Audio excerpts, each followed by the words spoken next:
Awesome. Thanks for doing this, Abhi. Thanks for doing this today on such a short notice. No worries at all. Yeah, I've been wanting to speak to you since the last time we spoke on. Yeah. We actually were on the same panel at Elevate, and some of the points you made phenomenal. You know, a lot of people I don't think understand and appreciate the value of people in our industry. But I think we personally, as somebody who's operated gyms himself, I think we are all about people. Yeah. And I think you're solving one of the biggest problems the industry faces today to get good talent. You know, easy to buy equipment, easy to lease out equipment, easy to lease out a space.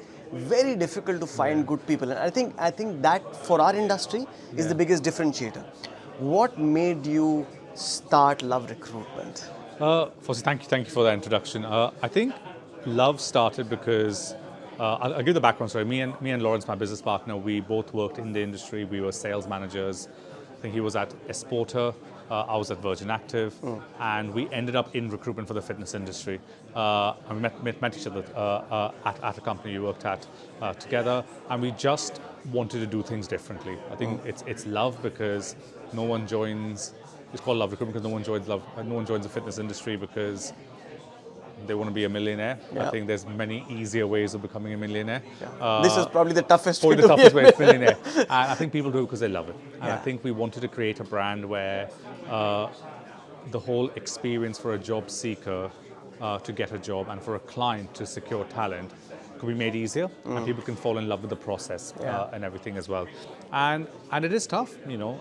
I think the biggest thing that we've learned and we've tried to educate our clients is that we're on a talent war with a lot of different sectors. Correct. I don't think it'll be in companies like finance, in sectors like finance and IT. I think those are different skill set, different people. Right. But if you look at the entire service industry, which is hospitality, retail, fitness, competitive socials, we're not just fighting with them in terms of the pounds to come into our industry, but we actually are fighting with them for talent. Correct. And we believe one of the best ways of getting, profitability and more, more momentum to our sector is actually through people. Is to get amazing talent. And if you think about it, again, why do you spend money in a certain restaurant? Why do you spend money in a certain bar? Or why do you spend money in a certain gym? Sometimes it is convenience. Yeah. It is, and there's no doubt about it, but also a lot of time it's the people. Well, you see, having run gyms and having had friends who run gyms, the point you're making is probably the most important aspect for a gym to be where they are. You're known, especially when you're not a very big brand. Now, so when you're a very big brand, there's a different challenge. But when you're a 1 or 2 gyms or 4 or 5 gyms, kind of a small chain, it's all about connecting with the community, right? I mean, I was just reading about this, I think a couple of months back. Such a dichotomy. We are the maximum number of people on the planet that ever were, 7 billion people. And loneliness is going to be the biggest epidemic of the world. And what's happening? You see, you walk into gyms and you see some of the places, in 2 minutes, you would know it's a dead place. There's no vibe to it. The vibe is about people. And this is a very funny industry, Our front line, which is our trainers, are actually communicating with people on a daily basis. So you go to a restaurant once in a week, once in a month kind of a thing, to the same place, or you shift. Gym is a place where if you're regular, you're going 250, 300 days in a year. So 300 days in a year, you're walking into a place, and if you see a miserable face there as a trainer, you don't want to come back there. I see a lot of people falling off the rails just because they've not been able to build rapport with the gym. Rapport with the gym is not rapport with the kit that you've got there. Half the people, and you and I both know this, half the people don't even know. Customers don't know what kit is good, what kit is bad. Exactly. It's the trainers. So I say our lifeline for the industry is people. Now my question to you is, as an entrepreneur, right? You must have seen what you're getting into. It's a very difficult space to be for 2 reasons. Like one you said, we're competing with different sectors. See, there's 22, 24 years, 25-year-old, people. These people have got options of getting into retail for a better industry. They see it like that. Our industry, a lot of people don't realize, requires people to work in different shifts. There's no constant shift. There's no, the peak hours are 4 hours in the morning, peak hours are 4 hours in the evening. Then there is a dead hour. So people do split shifts. People do personal trainings. It's a very difficult industry. Why would you choose something like this, which is so damn difficult to do? Hiring people for this sector. it is hard, and I think it's. I think two levels to the answer. One, we chose to do it because we just love the sector. Yeah. I think it's a very noble sector. I think it can solve, a lot of pressures on the NHS in the UK. Yeah. A lot of medical conditions across the world. It can probably solve loneliness and mental health issues. So, as a sector, there's a huge passion from the entire team to fix it. I think from a candidate's perspective, it's tough, to choose the thing. I think a majority of candidates choose it because they love the sector. They love the mission behind it. But I think the industry could do a lot more to attract them. And actually, I don't think it's really complicated stuff. It is not. So I think the first thing is, I love there's two elements, I think, what the industry can do. One is to make sure that the jobs we're creating are meaningful work. And what I mean by meaningful work is, anything to be defined as meaningful work, it has to have three things. It has to have an element of autonomy, so we need to trust people. Yeah. It has to have an element of complexity. It can't just be simple. You have to give people complex tasks. Yeah. And the third thing, there has to be a direct link between effort and reward. If you get these three things in any job, and you think about it, right? Let's say You're right. you're working in a toll, collecting tolls for a bridge or whatever. There's a lot of autonomy, doing whatever you want. Yeah. So that's a tick. There's no complexity. Yeah. So that's negative. And there is no direct link between effort and rewards. No matter what you do, you get the same thing. Yeah. And you see the service you get there, and and you don't get the best staff there. We can easily create that with almost all our jobs. And that's the first thing I would say. The second thing is, I think the industry just needs to react to what the market says. Offer flexibility. So the one thing that hospitality and retail do really well is they've already got systems where people can come and do a 4-hour shift. People can come do a 2-hour shift. And a lot of our jobs are still 40 hours a week. Correct. You have to do this shift, because we're looking at it from the operator's point of view. Correct. But you have to look at it from the actual employee's point of view. What do they want? Correct. Because there will be people in every society who, if you were to say, we want these 40 hours filled a week, don't really care how it's done, let's use tech, and there's so much technology out there, very cheap as well, to actually be able for you to go, okay, let's get 4 hours filled by this person, 4 hours filled by someone else, and actually that will fix the entire problem, because a lot of people don't want to do 40 hours a week. Some don't. And also, we also have a bizarre, one of the proof of what I'm saying is, you look at retail, you get so many people in their 50s, in their late 40s, doing those jobs. Yeah. We don't get them. We don't get them, yeah. And the reason, it's not because we don't have good jobs, it's because a lot of people in their 50s want something, people who've retired or people who've paid off their mortgage, they may just want 20 hours to socialize with the local community. Yeah. And they'll go work in a retail shop because they'll allow them to do a shift from 10 o'clock to 2 o'clock. Yeah.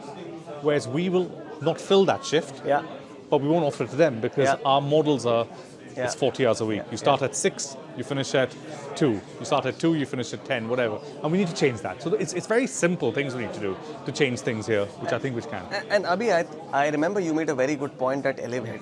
There were two things I wanted to pick it up. Because we had lack of time that time, I couldn't ask you. And I was not the moderator, so my question is, you made a very good point that we should try to change job descriptions and not have static, one size fit all kind of job descriptions. You said, and this is exactly what you said. You said, get people to choose what they would like to do in our industry. How do you think this can be done? And your experience, because you speak to a lot of candidates and a lot of people, and you feel what people want as the population is aging, as newer people are coming in, as the next generation is coming in, they want to do something different from what's been happening in the last one decade. So how do you kind of define this? So I think the best example is, let's look at sales in gyms over the last, I've been in the industry for like 15 years. 15, 16 years ago when I was a sales consultant, firstly there were sales consultants in every gym. The process was, you go out, you give leaflets to people, you get people's names and numbers, you come back and you basically call these people up, you chase them, you show people around and all that stuff. That's what the market was then. Correct. Now, no one does it. Very, very few gyms have got that Very sales few, process. Most of the people do it online, and it's done through digital media and everything else. And the jobs have completely changed. Correct. The job has gone from an out-and-out salesperson Right. to someone who's probably a very good, friendly customer service, very good at administration. And the jobs have changed as the population has changed. And the reason for it is, A, it's not efficient to have salespeople. You can get digital marketing to do it. And B, also, no one wants those jobs. Like if we had those jobs right now, we can't fill it. 100%. So I would always recommend companies to do is look at what needs to be done. Look what can be outsourced, potentially overseas. Potentially, that's one thing I don't think enough companies in our industry do. And there are resources abroad where they can just take away a lot of the administration, a lot of the bookkeeping, a lot of that stuff which can be done. Yeah. Other industries are miles ahead with us. 100%. I think the second thing is stuff that your current teams can do and want to do. Yeah. And the third thing is use technology for the rest of it. And I don't think there's that many tasks out there. There's that many things where people can't either outsource or use technology to fill. So for example, PTs, a classic thing here. PTs come into the industry through all our research, to speaking to people like yourself, people like Erin from your PT. People come into the industry, personal trainers come into the industry to personal train. Correct. To help people. Correct. To become fitness geeks. Yeah. They don't come to sell. 100%. So if you had a model where the personal trainers were simply getting the leads and saying you have to do this induction and then teach them and coach them how to do that, your recruitment problem is fixed. I love this solution because this is, I can't emphasize more on this. I keep telling people these are two different skill sets. I have never seen a personal trainer fail because he was a bad personal trainer. I've seen them fail because they've not got enough leads. And what you're doing is one of the worst things that we've done in our industry is got trainers to become self-employed. Not everybody can do that. Honestly, it's very difficult. So their passion for fitness, at some point of time will just fade away because they say, what, it's too difficult. You also made a very valid point last time about saying, you gave an example of a pint of beer costing in London and you can increase the price of that because you can increase the price for that. We've not seen change in membership prices for almost a decade now. It's very, very similar, and unless you increase that, you can't actually increase wages, and you can't afford people. So how do you get around this? And because this is a challenge. You are fighting for talent between the age group of 18 and say 25, and they have these 4-5 new sectors open for them, and they see that fitness probably can't afford to pay me more, is more taxing, takes up more time, chances of failure are higher. Why should I choose this? So I choose it because I love it, the way you did Love Recruitment because you love this sector. But as an industry, what can we do to kind of take care of this? I mean, we've got big visions and missions, and like in World Active we say more people, more active, more often. How? If you don't have people, we can't do it. I think in terms of increasing, so there's two things. You can either increase, so if you're looking at the problem of paying more salaries, there's two things that can happen. One is you become more efficient. So that is potentially to outsourcing through reducing service levels or more efficient service levels, which some companies are doing. And the second angle you could do is you can increase your prices. Now the increasing prices thing is very interesting. I think companies and business models where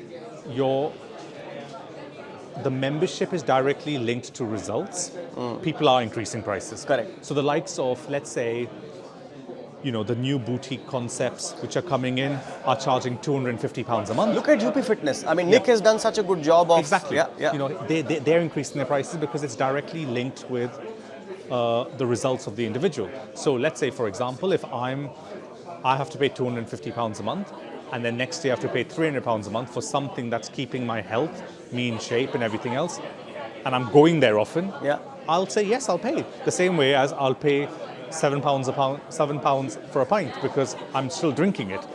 I think operators where there's a percentage of members who are not using the gym, sleepers, it's hard for them to increase prices because they are providing value to a percentage of their members and a percentage of the business model counts. So that's the big problem there.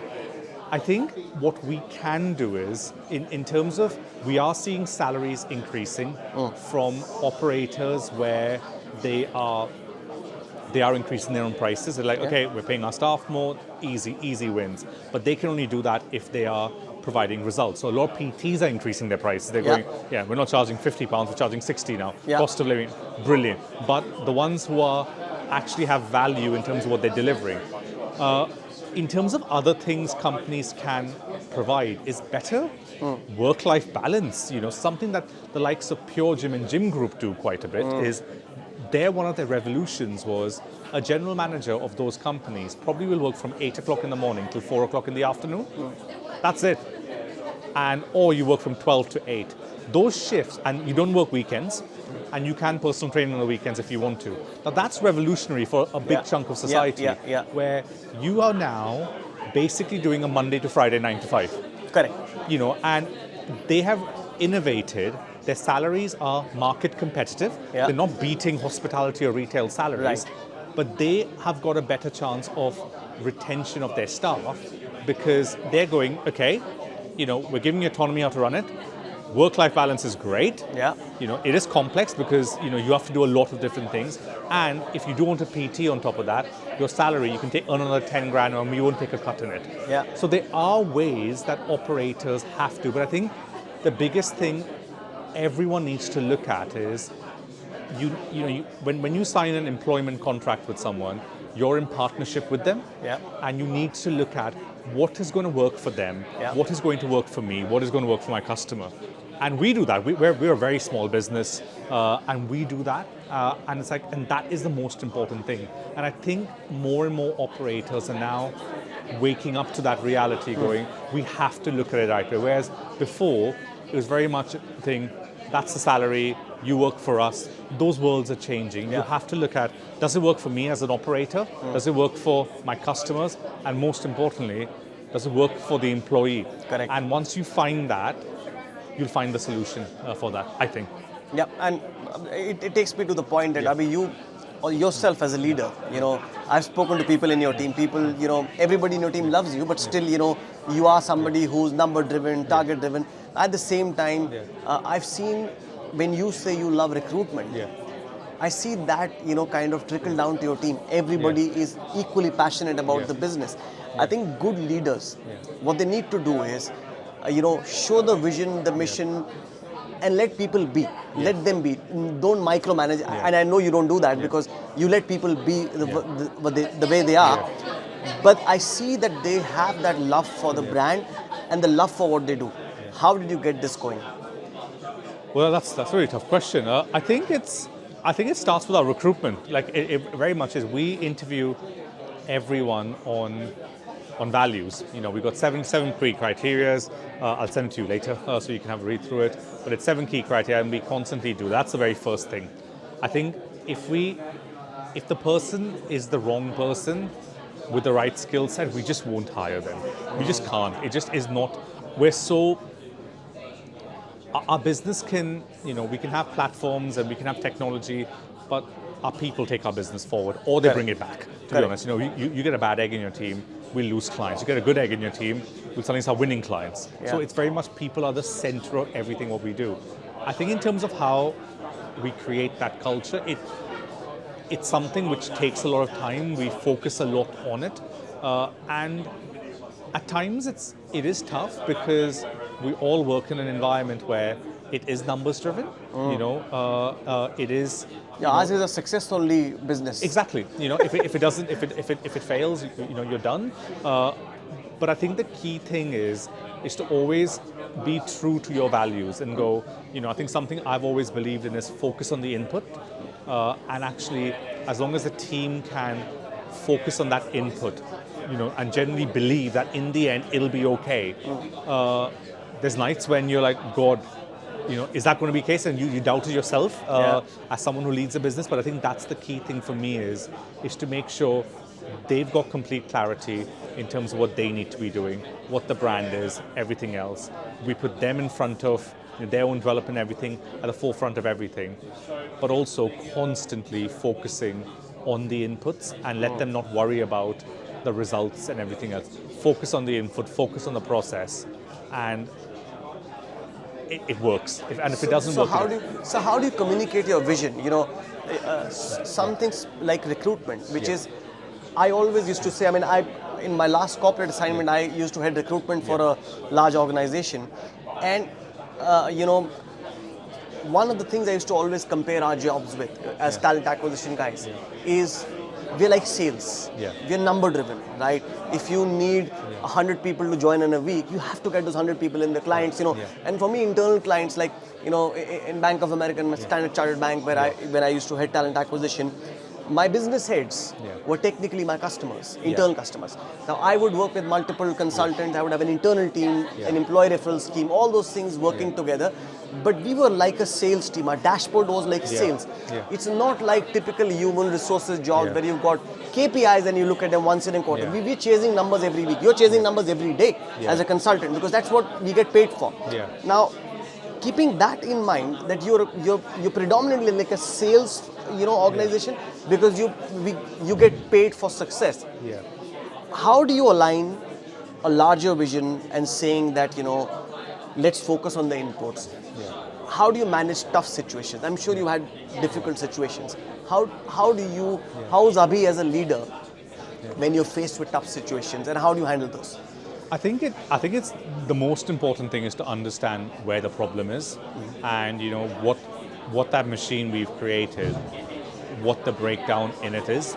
So, I think one of the famous recruitment things is, you need to have high amount of activity of high quality with the right people.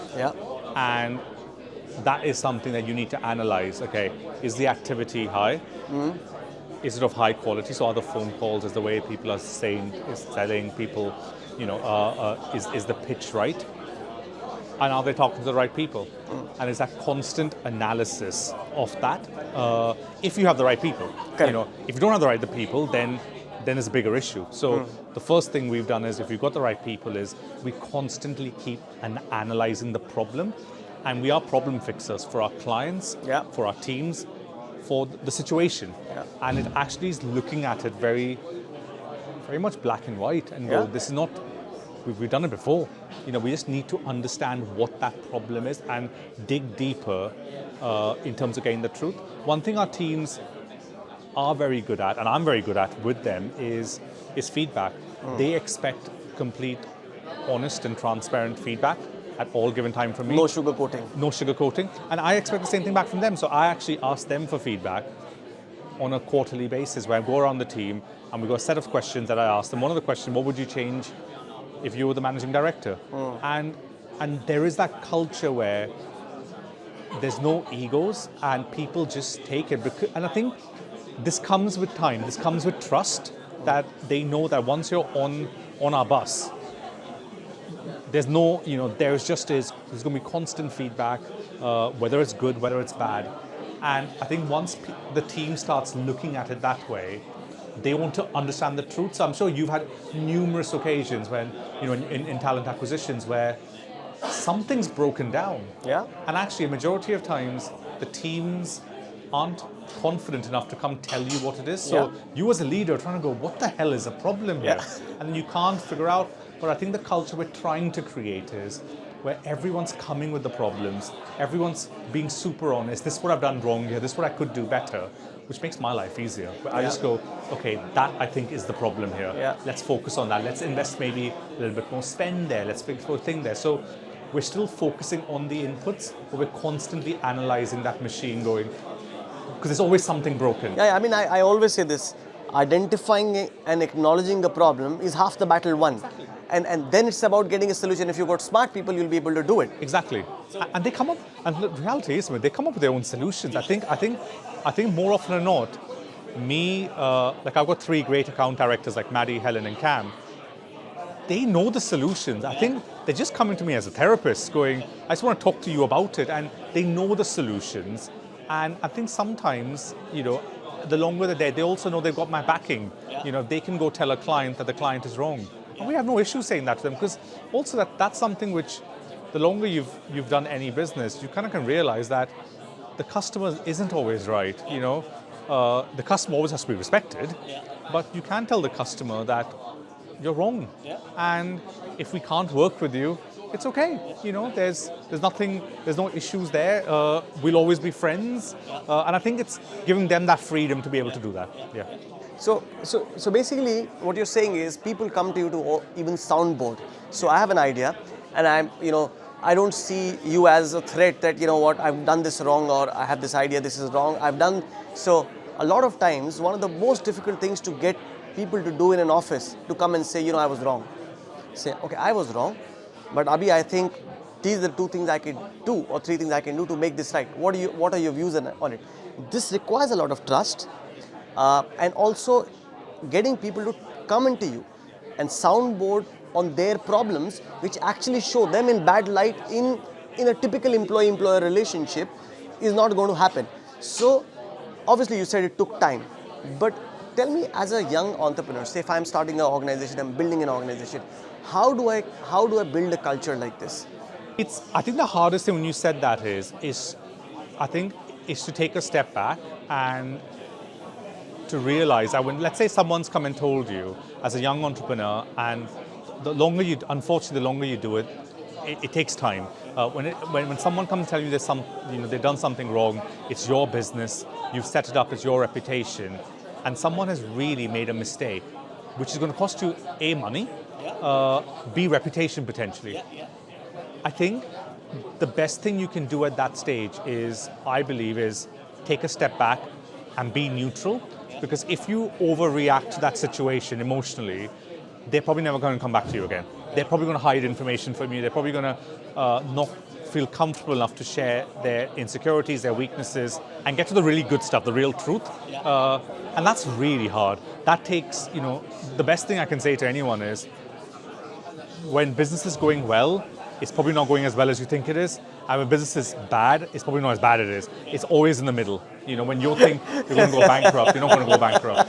When you think you're untouchable, there's probably some. So almost have that at that moment. And if you are an entrepreneur as well as the MD or the CEO, it's easy to take it personally. Correct. You go like, why did this happen? Yeah. But I think from the person's point of view, you need to have that neutrality of looking at it without emotion as much as possible. Because once you do that, you'll then be able to give them honest feedback without the layers of your own emotionally charged feelings at that stage. And that's hard. That's really hard. And also, when someone does well, it has to be emotionless as well. It can't just be, oh my God, it's celebrations. Like I said, when something's going well doesn't mean it's fixed. It just means that, okay, it's gone well. And I think that's my biggest advice is take a step back, let people say the things that they want to say to you, and realize that, as you very articulately said, identifying the problem is normally half the battle. And actually, they're doing you a favor. And even though you probably want to yell, you probably want to, I actually want to throw things at people. Throw things at people. I feel the best thing you can do is just take a step back and say, it's probably not as bad as it is. And things, like what we think, as in any situation, what you think will cause the customer to walk away is probably not that. It's what's going to get them to sign an exclusive. It's probably not that. It gets some perspective. Because if you do, I think moving forward, it'll be probably quite helpful for everyone. Abhi, how do you see this industry, revolutionizing in the next, from a talent perspective, right? How do you think the entire landscape is going to change? We see there's a wave of change coming, for sure. What's going to happen? A lot of people, are speaking about getting our industry people free, independent of people. There'll be no people in the gym. I think that's the worst situation to be. But how do you see this happening? Because there's a lot of chaos at the moment. I think what's happened is, and correct me if I'm wrong here, what's happened is, pre-COVID, you had a particular way of operating. COVID happened and, it kind of disrupted the industry. And a lot of people thought this is permanent and this is how it is going to be. Look at what happened to companies like Peloton, who said, the stock went right up, right down. People will not, I know there are gym chains who made pods and special places that individuals will come and train as if COVID is going to be there forever. But that was the reaction, and some people did well, some people, kind of changed a little, some people completely, changed their business models. And now we're at a stage 3, where we don't know where to go, honestly. We don't want to go back to where we were pre-COVID. We can't be where the COVID stage was. So people are now trying to innovate. Some things will work, some things will not. I think coming from you will have a different perspective, because when you meet people who are joining the industry, two things very particular about the industry, and which you pointed out as well. Most people join this industry because of the love of it. So if you ask me personally, because I love this industry, that I'll give you a job, I'll give you a business which makes more money than this, or you be in this industry and make probably 70% of what you're making, I would rather do this because I love this, right? So there is a love, there is passion for the industry, and that's why I do this. So you meet people who are not only going to be personal trainers, they're also consumers of the product, because most people who want to be personal trainers are also very good at their own fitness, want to train and all that, so they're also consumers. So you get a lot of perspective which people don't probably get. How do you see this landscape shaping up in the next, say, 4-5 years? I think as an industry we'll keep growing. There's just no doubt about it. I don't think we're plateauing anytime soon. Yeah, 100%. It just is. Everyone is more conscious of their health. I think there's pressures on health systems across the world, and more people will just get the bug. Let's walk, let's go on a treadmill, let's do so. I think the future is bright. Yeah. There really is.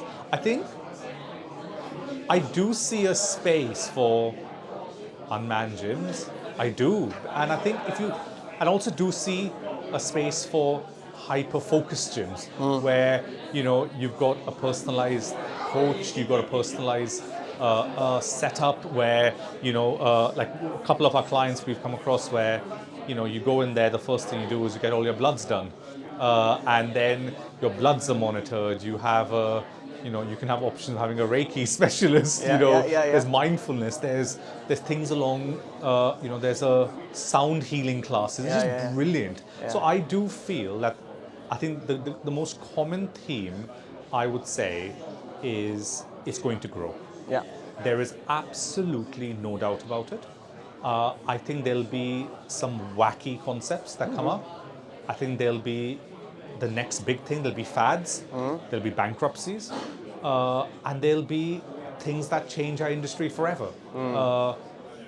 I do feel that operators will start looking at their own identities and going, what are we providing? And that's why some companies are going down the route of testing unmanned gyms and everything else, because they're like, we're providing a place for people to train. We don't want to do anything else, which is great.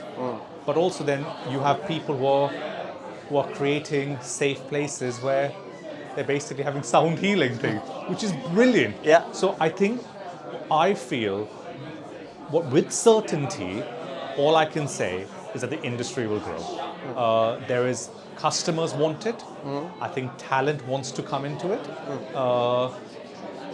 I think there's a huge amount of interest from talent to come into our industry. It may not be to be a club manager or general manager, but to maybe a nutritionist, a freelance instructor doing 2 hours a week while they also keep their banking job. Yeah. You see loads of that. I see loads of that. Loads of that as well. Yeah. That is the trend which I'm seeing for sure, 100%. What the exact future looks like, I think there'll be a lot of trial and error. I think the concepts which work will always work. I don't see anyone coming and changing everything forever, but I think there will be some really wacky concepts which I get really excited for, because I think what these wacky concepts are doing is they're making our industry more inclusive. Yeah. Whereas like my mum is in her late 60s. She would not go to a gym. She's got arthritis, she's got health issues and all that stuff. She's not going to go to a gym. But I told her about a sound healing thing. She thought that was crazy. She's like, and I'm like, what are you supposed to do? So like, you're supposed to lie down. She's like, I can do that. and you have the sound playing. She's like, I can do it. So what does that do for you? Makes you feel peaceful. She's like, I'm always stressed. And I'm like, Mom, you're retired. And she's like, but I think this is where I'm getting really excited for, because that creativity will make our industry even more inclusive, which is always a good thing. Yeah, I mean, I've seen some of this. So, the Box 12 team, Jamie and John, I mean, they've come up with, and if you listen to the journey, and I was speaking with them, how they came up with this concept, where it came in, just when they were about to start, COVID hit, and then they had to kind of remodel the entire thing, recreate the entire thing. But what they've given the industry as a product, and which was to their surprise as well, they didn't expect that more than 50% of the people coming in for a boxing class kind of a thing, or a boxing circuit, would be women. But it was, and the reason was they kind of changed the perception of, it's not boxing per se, it's a complete functional training. Again, what we spoke about, instructor-less kind of a thing, as an engagement tool. I think more such concepts need to come into our industry, which make it, like you said, make us more inclusive. We need more people to come in. See, the average age in the UK is 41. We are at that point where we need to get more people on the bandwagon. It's about just 15%. So the headroom is still there. While a lot of people say, already 15%, why are the rest of the 85% not participating in something which everybody knows is beneficial for you and requires only an hour a day, if that? So we need more people on the bandwagon, which will happen if we become more inclusive. So yeah, obviously I understand landscape is going to be there. The future is definitely bright. Now, when you look at people as joining the industry as personal trainers, so say I'm a personal trainer, I come to you, Abhi, I want to make a career in fitness. How do you advise I go about this? I don't know anything about fitness. I'm passionate about fitness. I go to the gym regularly. I've turned 18. I think I would be a good personal trainer. What would you advise me how to go about this entire process? I think the first thing is to go get qualified and look at the qualifications that are on offer. The best advice I think I can give anyone who then gets qualified is the qualification just gives you a certificate. Correct. The journey starts then. Correct. And almost say to them that if you think that certificate's going to get you a career, it's not. It's going to get you maybe an interview. And then the journey is after that is to go keep educating yourself, be the geek, be a personal training geek, be an anatomy geek, a nutritionist geek, because you're literally helping people. And the best PTs, I believe, are the ones, the best PTs who sustain themselves for a long period of time, love it. So you need to make sure that you have all that. After that is, you need to look around and really educate yourself in terms of what the marketplace is like, what the different models in the market are like, and choose something that fits you. Have a goal in mind. Do you want to be self-employed? Do you want to be employed? Do you want to be a fitness instructor? Do you want to be a strength and conditioning coach? Really focus in on that and speak to people. There's enough resources out there. I think quite often you get PTs almost fall into a job and then their career gets unconsciously decided. Be a bit more conscious of that, because there are a lot of options out there, and a PT at third space is very different from PT at pure gym. In terms of the job, in terms of the expectation, in terms of your career prospects. I just think it's important to just do your research there, because, and there is material there. That's probably the first element of it. And the last thing is, you have to almost understand what is your exit strategy. Like in anything in life. Do you want to be a PT forever? Yeah. Brilliant. There's nothing wrong with that. I don't think PTs, you should think, oh my God, I don't want to be a PT forever, or whatever. Have a plan in place, do that forever. Do you want to go into management? Do you want to go into online coaching? There is no right or wrong answer. The only shame, I believe, is if you don't have enough, your decisions are made not on enough knowledge. That's the real shame, I believe. And I think that's what I would advise PTs to do. Get yourself educated, make conscious decisions, and choose whichever path you want to go to. The future is bloody bright. It is really, I really believe that. Like, why? Like, you think about all the injuries that people have, all the health issues people have. personal training is one of the routes where people can get ready for either if there's an operation coming up or if there's any form of rehab or anything else. The market is only going to grow. Your stat about 41 is the average age. Yeah. That means every year more and more people will have more health issues. 100%. You know, so it's not getting lower. Like we're not like Nigeria or Kenya where the average age is 18. Yeah. You know, the market every year is going to grow. Yeah. And of people who will need it. Yeah. You just have to position yourselves and go from there. Last question for you, Abhi, and I mean, this is what happens when two people from HR background speak, you know. I mean, every time you make a comment and I have another question for you. So, you spoke about, you know, look at your career. I mean, my boss used to tell me, you know, a career is not a sprint, it's a marathon. You know, you have to look at long term. You said take the right decisions, you know, upskill yourself, get knowledge, have enough information before you take a decision. Now, a lot of trainers I have personally seen fail. And even in my organization, and I will take full blame for that, you know, that we as an organization also were supposed to do, you know, more to make sure these guys are successful. Moving from a personal trainer role to a management role, more often than not, people fail. Why do they fail? And how do I ensure, so say I've been a personal trainer for 10 years or 8 years, and I want to shift into my management job. What is your advice to me from you, somebody who sees this happening all the time? You do this, you know, this is what your company does, to hire people into organizations. So the reason I ask you this is because from a perspective of a third party, you know, you may grow in your own organization, which is a known devil for, you know, both the organization and for you, you know each other, or apply for, I'm not growing in my organization, I'll try somewhere else, I want to get into a management position. What are the things I need to take care of as a personal trainer? What should I do? How do I know I am well prepared for this? And when I'm going for an interview or going for a discussion, what homework should I do? Perfect. I would say that I'll answer the question from because you mentioned as an operator, right. What should the operator do? And I'll answer it from the personal trainer. So the operator, something that we do at Love for our own staff is every job has got a job matrix. So let's say for an account executive role, there's 5 competencies that they have to show. And we've got 2 levels of roles. We've got the account exec, account managers, senior account managers, and then we've got the account directors, the director level roles. That's the second one. Let's start with the entry level ones. On the day they start, that's the list. That's your competencies from the account executive. So, you know, activity, this, there's 5 things there. For an account executive, you have to show that level of competence. For an account manager, you have to show that level for it's the same core competencies. And for a senior account manager, you need to show this. So that is super transparent.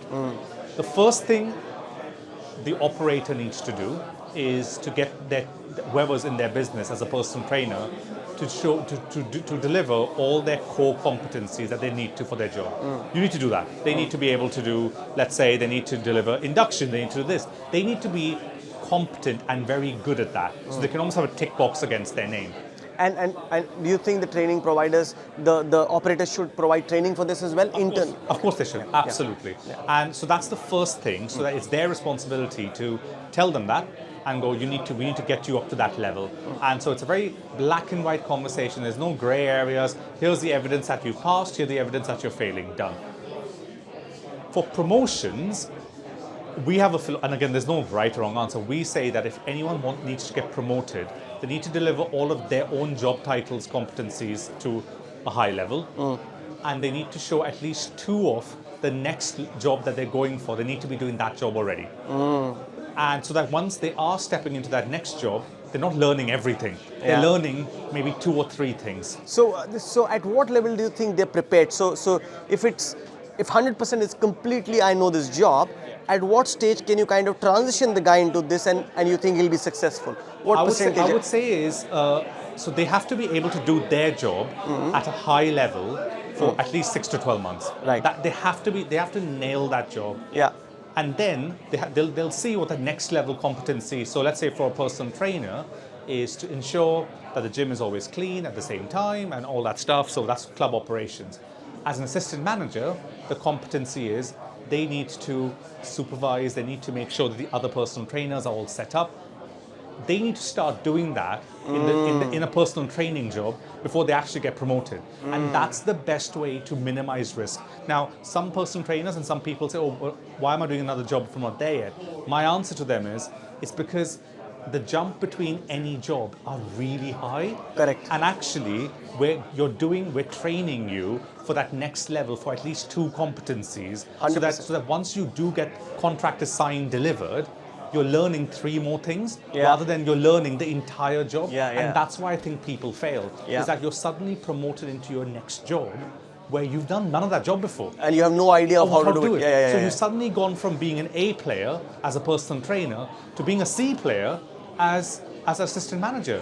Whereas if you've done 2 of those competencies or 3, whatever people want to do, I say 2 to 3 is what I like having. If you're doing those, you go, okay, you're confident, the probability of you being successful is high, and the training you need is on a couple of things. That's something which I think is really helpful. And in our business, it creates a sense of complete transparency. So everyone's coming and asking, like Maddie's team will come and ask Maddie, where do you see me on these 5 criteria? And she'll say, fail, pass, pass, pass, fail. Okay, what's the training for that? And we train them on that. And then once they're all 5, they go, okay, I'm on all 5. Can I be on a program to be promoted? Promoted, yeah. And then it's just as simple. Yeah. It's not revolutionary. It's something we do. It probably requires, in all honesty, Samir, it requires more discipline than brains. The simpler things are the toughest to do, honestly. Exactly. But that's how we do it. And I think my same advice for personal trainers going into assistant manager roles is A, nail your job. Firstly, the operator needs to provide you a matrix of what your job is. You need to nail it. And then you need to understand what the matrix of the assistant manager job is. Nail at least 40 to 50% of that job with the training and support of the operator. You can't do it yourself. That's not possible. 100%. You can't. Agreed. And then at that stage, once you're ready, whatever that cutoff each organization has, some organizations will have 40%, some will say 80%. Mean ones will say 100. You need to do the whole that's going to mean. Yeah. And then you go, great, let's do that. And then the same journey starts from them being an assistant manager to being a club manager. And some operators do this really well. The likes of the companies that we work with, likes of Pure Gym, do that really, really well. And the proof's in the pudding. They get huge amounts of David Lloyd. We've heard they do extremely good things from their sales consultant progressing to sales managers. Not because they want to promote people, it's because they just think that's the easiest way. Yeah.